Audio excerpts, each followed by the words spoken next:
Seja bem-vindo a mais um podcast aqui da Universidade Moveleira. Meu nome é Davidson Pujoni e hoje eu estou aqui com um convidado especial. 30 anos de experiência no mercado moveleiro, na indústria moveleira, experiência de chão de fábrica. Ele é professor, consultor, entende tudo de processo e também de liderança dentro do chão de fábrica. Então eu quero te apresentar Helder Moreira. Seja bem-vindo, meu amigo. Davidson, muito obrigado pelo convite. Tá? É um prazer estar aqui para a gente bater um papo gostoso sobre esse nosso processo produtivo aí. O prazer é meu. E antes da gente começar aqui com as perguntas, eu fazer as perguntas pro Helder, que eu sei que você já está curioso aí para saber sobre processo, layout, gargalos dentro da produção, eu quero te convidar a curtir e compartilhar esse vídeo. E se você ainda não é inscrito, se inscreva no nosso canal para que assim a gente possa crescer e trazer cada vez mais autoridades do setor moveleiro aqui para o nosso podcast. Vamos lá, Helder. Primeira pergunta, tá? Gargalo na produção. Eu vou direto ao ponto, tá? Gargalo na produção é o grande problema de um gerente, de um encarregado. Eu já tive algumas experiências de chão de fábrica, pequenas, né? Mas eu olhando ali no chão de fábrica, eu percebia o quão difícil é, porque uma coisa é o seguinte, chega o lote. De manhã cedo, o encarregado chega com o lote para a equipe. Daí chega na metade do dia, você percebe que faltou matéria-prima.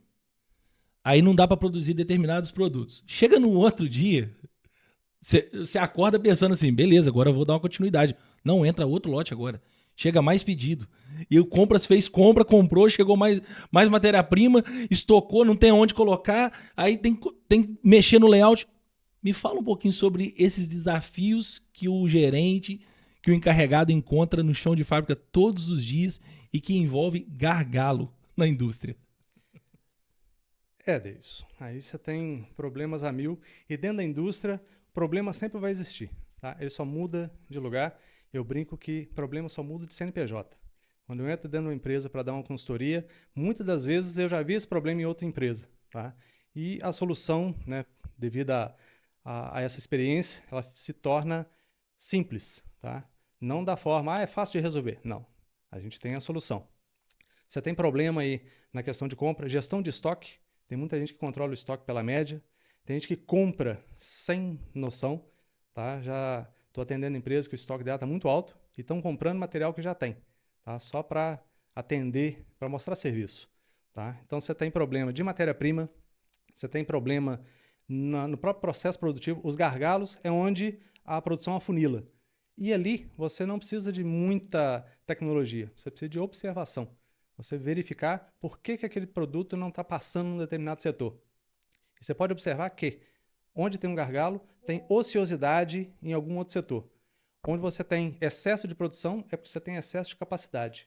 Então é só você movimentar os colaboradores, tá? Fazer o ajuste, que a gente chama de balanceamento da produção, movimentando o funcionário, comprando máquinas ou investindo, tá, em treinamento. Tem gente que costuma fazer, o grande problema do líder de produção é, eu preciso de mão de obra. Não. Na maioria das vezes ele tem a mão de obra dentro da própria empresa, ela só está sendo mal utilizada. Ô Helder, mas não é um desafio? Porque todas as vezes que eu ouço você falando assim, você pode remanejar. Então eu tenho um excesso de capacitação em determinado setor, e aí aquele setor ele roda muito bem. Quando chega no outro, eu tenho gargalo, tá faltando gente. Então eu tenho que remanejar. Me dá a sensação de que remanejar pode desengajar o colaborador. Como então um gestor faz isso sem que o colaborador sinta que, poxa, será que eu não dei certo naquele setor? Eu tô indo para o outro e fica me trazendo, levando de setor em setor. Obviamente nós sabemos que isso é positivo. O cara que é bom, que ele desembola em todas as áreas dentro da produção, ele tem grandes chances de ter sucesso. Mas até fazer ele enxergar isso, como é que você enxerga isso? Como é que você resolve isso dentro da produção? Uma das formas é plano de carga e salário. A gente sabe que o funcionário quer ganhar mais.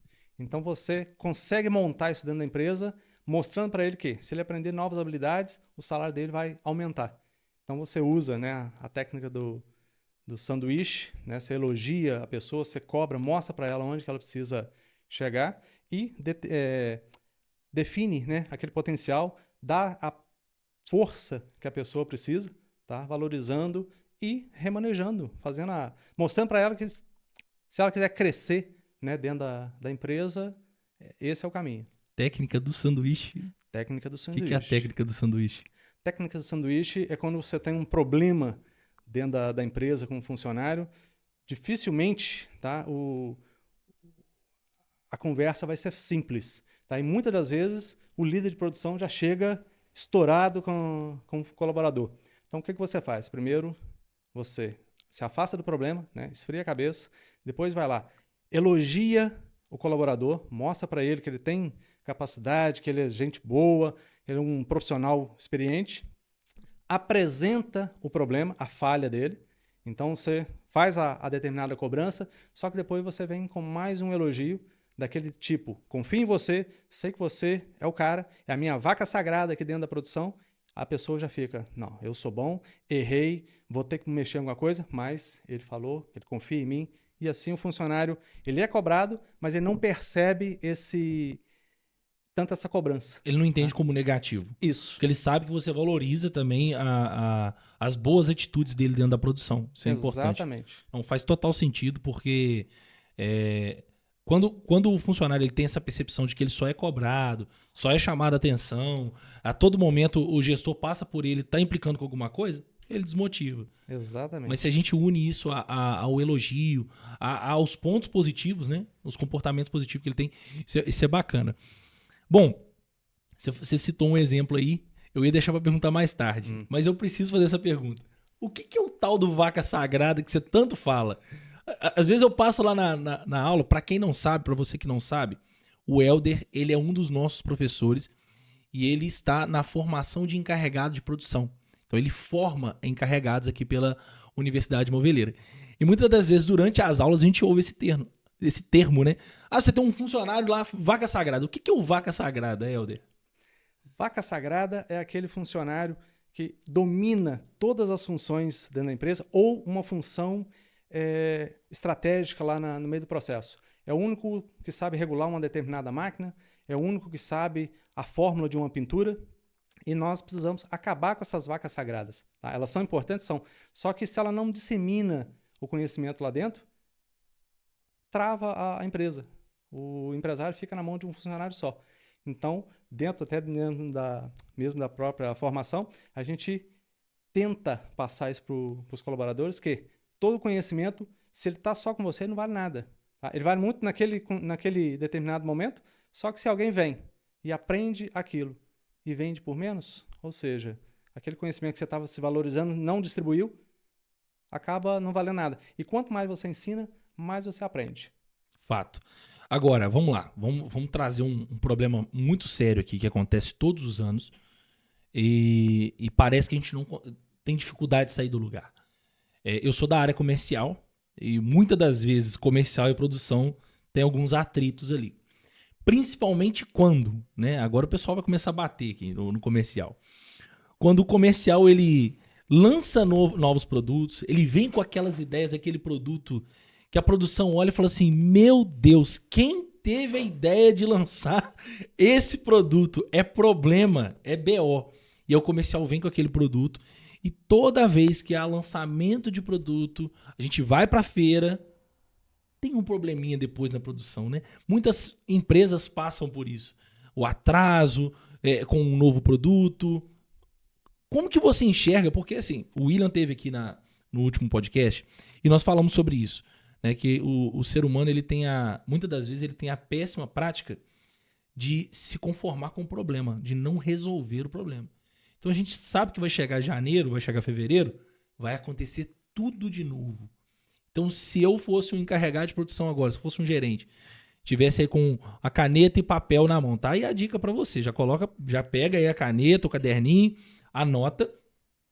Eu gostaria de receber uma dica da sua parte sobre isso. O que eu faço então em janeiro, quando o comercial vier com aqueles produtos malucos, falando que vai vender muito no mercado?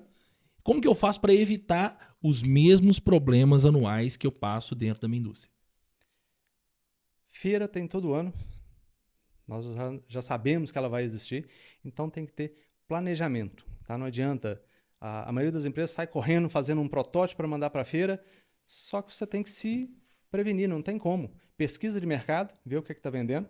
O produto vai ser difícil, capacita os colaboradores, investe em tecnologia e o que acontece comum é o produto é difícil, se produz pouco e o preço dele é o mesmo de um outro produto que já está em linha.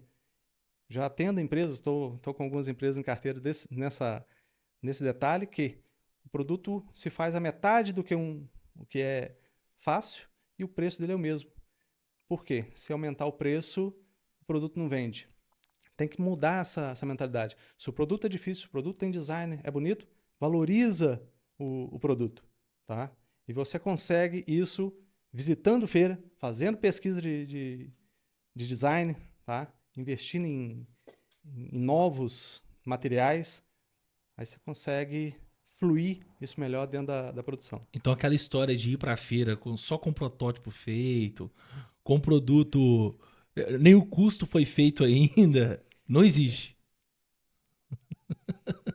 Ah, Então tá, tá. com quanto tempo eu tenho que começar esse planejamento, Helder? O que é o ideal? Uns 6 meses antes. 6 meses antes? 6 meses. Eu já tenho que saber, então, agora eu já tenho que saber o que eu vou lançar na feira. Nós da indústria moveleira, um exemplo, confecção, tá? Que eu já atendi também. Estamos no inverno. A coleção de verão já está definida. Já estão começando a produzir a coleção de verão. Então, a indústria moveleira ela tem que se prevenir. Já sabe que vai ter feira, pesquisa, viaja, né? Tem designers aí fazendo belos trabalhos, né? Teve o último agora na Casa Cor, lá em BH. Então, já vê qual que é a tendência e já começa a pensar nesse processo. Tem indústrias aqui no Polo que já fazem isso com maestria. Eu já visitei algumas empresas que 2 anos antes elas já tinham um produto pronto para ser lançado.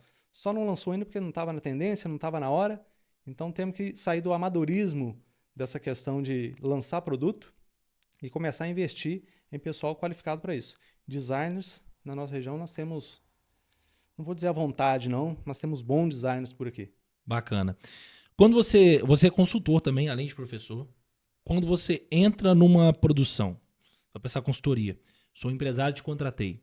Qual é a primeira coisa que você observa e qual é a primeira coisa que um gerente de produção deveria observar quando ele chega pela primeira vez numa produção?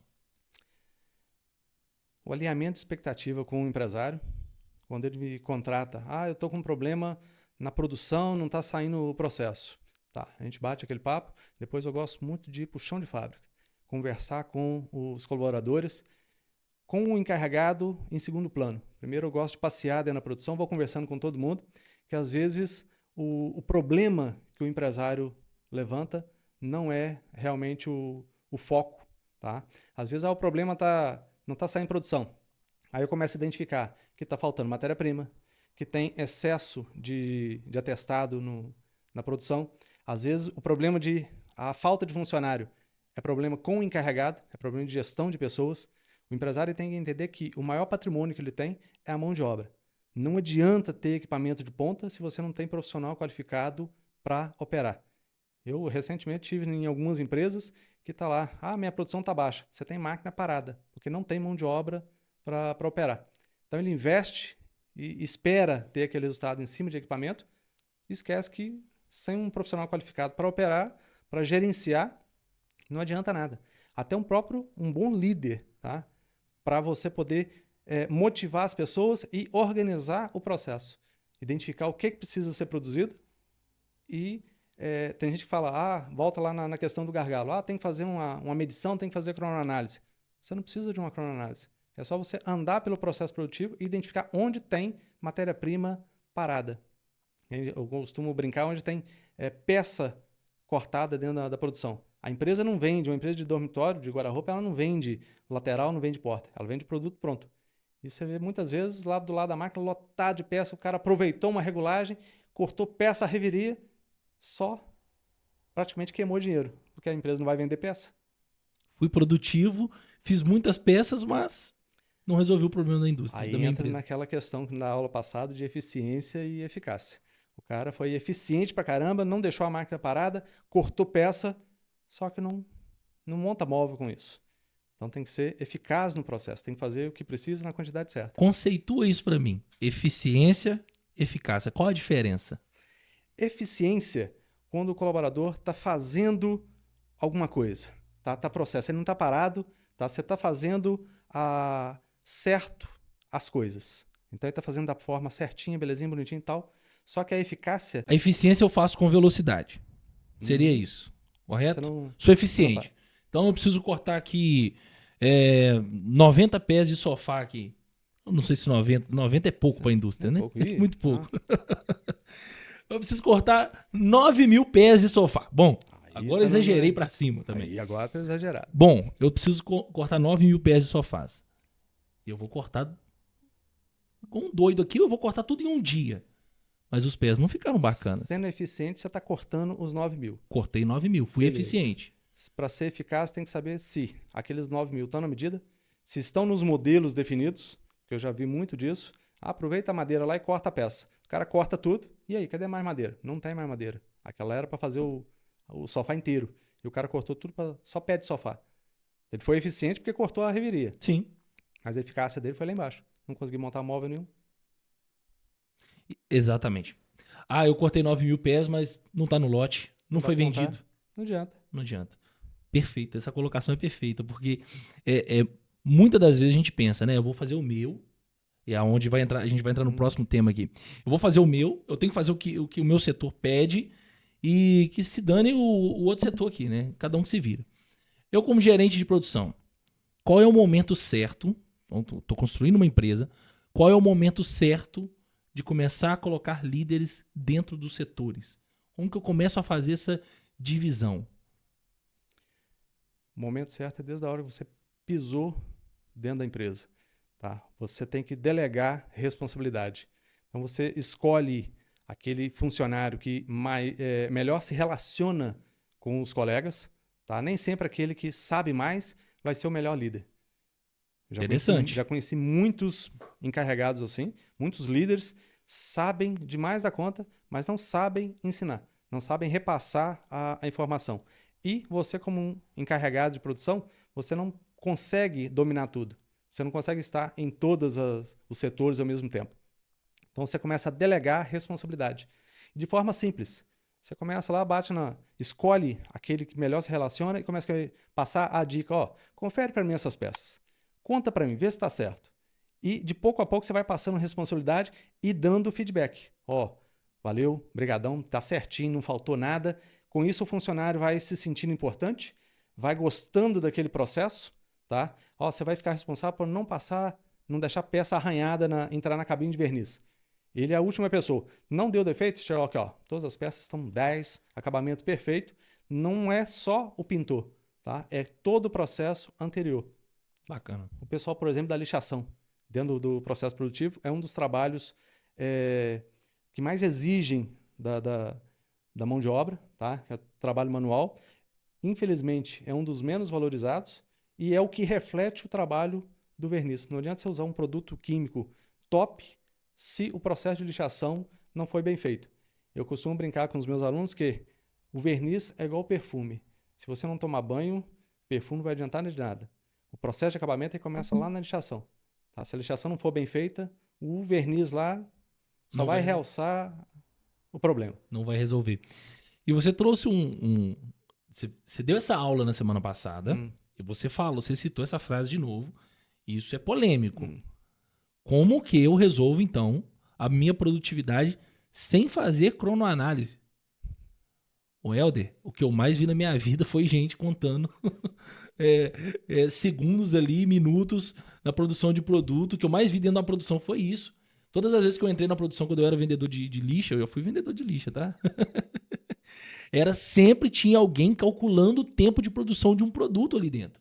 E agora vem o Helder, 30 anos de experiência, 30 anos, passou 26 anos no Senai e vem e fala assim, não, você não precisa de cronoanálise. O pessoal tem uma afeição pela cronoanálise. Tem que medir tempo. Não precisa medir tempo. O processo, o encarregado, o funcionário sabe quantas peças você consegue fazer por dia. Um detalhe, o funcionário sempre vai falar menos do que ele tem capacidade. Aí a gente usa outra técnica depois de cozinhar caranguejo. Então você faz a medição, a medição verbal. Quantas peças você consegue fazer? Consigo fazer umas 100 por dia. Beleza. Umas 100 por dia, calcula lá, vai dar tantos minutos. Ótimo. Você vai aumentando gradativamente a produtividade dele, a produção dele, tá? que ele vai te dar uma maior produtividade. Então você vai cozinhando caranguejo, vai aumentando aos poucos e tendo isso tudo registrado. Tá? Contra números não tem argumento. Então, se o funcionário falou com você hoje que ele consegue fazer 100 peças, beleza, você vai lá, confere, dá aquela analisada, sem fazer medição. Você vê o ritmo de trabalho, você está andando muito, você está conversando. Se ele não for o setor gargalo, esquenta a cabeça não. Deixa o processo, ataca no gargalo. Ataca onde a produção trava. Mas, se ele está lá na produção, fez a 100, você vai lá, bate um papo com ele no dia, ó, hoje eu preciso de 110, vamos lá. E vai colocando mais produção para ele. O funcionário gosta de ser desafiado. Tá? Então você tem que elogiar, mostrar que ele é bom e vamos ver se isso é bom mesmo. Vê se você consegue fazer 110 para mim hoje. Com certeza ele vai conseguir. E você vai, gradativamente, todo dia aumenta mais um pouquinho de peça até você chegar no onde travou a produção. Quando me solicitam, vamos fazer uma cronoanálise. Eu não nego, tá? Mas eu cobro um valor para o empresário olhar assim, não, está muito caro. Quando ele fala assim, então não vou querer não. Então tá bom. Então eu te ofereço outro processo, tá? Uma melhoria de processo em outras metodologias, por exemplo o Lean, tá? Onde você identifica alguns desperdícios no processo produtivo e movimentação, transporte excessivo são um deles. Então você consegue gradativamente melhorar o processo produtivo, aumentar a produtividade sem ficar nessa medição. Com essa medição. Isso é fantástico, porque às vezes se perde um ano inteiro fazendo a medição, cronoanálise, aí chega novembro, você termina. Graças a Deus, terminei a cronoanálise dos produtos, e aí vem o comercial e fala assim, esses 5 produtos que você mediu sairão de linha. Não adiantou nada. Você mede um funcionário num determinado dia, né? Você mede lá na segunda-feira, depois do pagamento. Então o funcionário está trabalhando, beleza, aí você usa aquele tempo como padrão. Eu já vi o pessoal fazendo cronoanálise numa empresa que para mim era um absurdo. O pessoal reunia, não vamos fazer uma cronoanálise de 10 minutos, todo mundo já tinha que ir no banheiro, beber água, tudo belezinha, vamos começar a produção. E a pessoa fica lá do lado, olha lá, 5 minutos, olha lá, já tem 6 minutos, vamos lá, vamos fazendo. Acabou os 10 minutos, a pessoa contava quantas peças fizeram, agora vocês podem beber água. O pessoal ficava 10 minutos trabalhando pauleira, depois uns 5, 10 minutos lá para todo mundo descansar, porque não é... E eles usavam esse tempo como padrão. Como se o pessoal trabalhava às 8 horas naquele... Eu olhei assim e perguntei para a pessoa, quem te ensinou a fazer cronoanálise? Não, é assim mesmo que faz, é assim. Eu só olhei, não vou discutir, porque depois consegui melhorar o processo sem cronoanálise de outra forma. Perfeito. Layout. Desafio de layout. O que você tem encontrado e o que você acha que as pessoas deveriam olhar mais quando se trata de layout? Melhorou bastante, tá? Há quase 30 anos atrás, quando eu entrei na empresa de móveis, as máquinas eram colocadas na teoria da plantação de feijão. Entra dentro do Parque Fabril, joga o feijão para cima, onde cair, colocava uma máquina. Era triste, tá? Você olhava assim, a pessoa pegava a peça aqui, corria lá do outro lado para levar numa outra máquina, depois voltava aqui, você perguntava, olha, por que a pessoa... Não, pus a máquina porque sobrou um espaço. Tá? Hoje tem sistemas, tem o CAD, que é o mais tradicional, mas você tem outros programas que até simulam um processo produtivo antes de você colocar a máquina no lugar. É claro que, depois que a empresa já está implantada, fazer qualquer movimentação de equipamento é muito caro. Então, por isso, tem que se planejar. Fazer a ampliação do galpão, fazer a planta do Parque Fabril antes, organizar todo o fluxo para depois vir simulando. E um detalhe que o pessoal esquece, não é só colocar a máquina no lugar, é colocar o espaço para um estoque intermediário. O processo, o material que sai de uma máquina, ele tem que ter um local para ser armazenado, para ser processado no equipamento seguinte. A maioria das empresas não tem um fluxo contínuo. Então a peça tem que ficar parada. E ali eu gosto de calcular sempre 50% a mais de capacidade. Eu já atendi uma empresa de estofado aqui na região, que ela saiu de um galpão de 1.200 metros na época, foi para um galpão de 3.500. Eu tive sorte que eles me chamaram quando estava ampliando esse galpão. Eu fiz o layout todo com o galpão vazio. Aí eles não estavam conseguindo visualizar. Eu comprei um rolo de barbante, peguei os toquinhos dentro de fábrica de sofá, o que mais tem é madeira, coloquei tudo no chão, desenhei, medi. Aí eu pedi o encarregado e o dono para andar no meio da pista. O que é isso? Esse monte de barbante no chão. Não sei se são os estoques. Voltei lá depois de um ano, que eles fizeram mudança, me chamaram lá, Helder, vem cá ver o o layout que você fez. Aí cheguei, a empresa, o patamar um pouco mais alto, ele olhou assim, você está vendo, né? Aí eu, né, fiquei preocupado. Onde que eu errei? Qual o espaço que eu não deixei? Tá certinho o seu layout lá. Até aquele espaço que eu achava que era grande demais, agora já não está nem cabendo no sofá mesmo, tá vendo? Então já ampliou a produção, tá? É gostoso quando você faz isso. Você identifica a máquina, identifica espaço, dá para calcular tubulação de ar comprimido, parte elétrica, tudo dentro do layout. Até iluminação, lâmpadas. Isso usando barbante e toquinho de madeira. Simples, simples. O interessante é que você é prático, Helder. E isso é que é importante, porque a indústria ela é prática. O chão de fábrica é prático. Tem muita teoria, tá? Eu gosto de ler alguns livros de processo produtivo, mas quando eu leio lá, não se pode fazer isso. Eu vou para dentro da produção, será que não pode mesmo? Não. Já aconteceu o caso de eu olhar assim, não dá para ir por esse caminho não, que vai dar errado mesmo. Agora eu já consegui fazer processo, até mesmo no layout. A teoria manda que você tinha que fazer o fluxo, medir onde que vai cada peça, tempo, distância percorrida. Nada. Você vê o principal produto, vê o espaço, mede o tamanho do produto, mede a quantidade que vai precisar de estoque, joga uns 50% a mais de capacidade, pronto, acabou. Deixa montar a máquina, montar o fluxo e já era. Só sucesso. Perfeito. Agora vamos lá. Você falou sobre mão de obra. A máquina não trabalha sozinha, né? Você não vai abrir a empresa de manhã e falar assim, máquinas, trabalhem. Isso nunca vai acontecer. Isso não vai acontecer. Bom, eu sou um colaborador de uma indústria e eu gostaria de crescer na indústria. Qual a dica que você daria para essa pessoa que está nos assistindo? Eu vou te pedir para olhar para aquela câmera. Vai ficar como a nossa última pergunta, tá? Qual é o conselho que você dá para quem está dentro da indústria hoje, para um operador, para um colaborador que quer crescer, que já não quer mais se acomodar na mesma situação? Sabe que ali é passageiro. Eu quero me tornar um líder dentro da indústria moveleira. Eu quero aproveitar as oportunidades que a indústria me dá. Qual é a dica que o Helder dá para esse colaborador? Davis, conhecimento não ocupa espaço. Tá? Tudo que você aprender, todo treinamento que você fizer, um dia ele pode ter uma aplicação. Antes você estar preparado e a oportunidade não aparecer, do que a oportunidade cair no seu colo e você ficar lá olhando, triste, pensando, se eu tivesse ouvido, se eu tivesse aprendido aquilo, hoje eu estaria destacando no processo. Tá? A oportunidade sempre aparece para aquele que está preparado. Bacana. Helder, muito obrigado pela sua presença aqui. Nós vamos marcar outros podcasts. Eu sei que a gente tem assunto aqui para mais de metro. Tá? Mais uma vez, muito obrigado mesmo, porque foi de muito valor esse tempo aqui com você. Valeu, vamos lá que os alunos estão esperando. Tem aula hoje, né? Tem aula agora.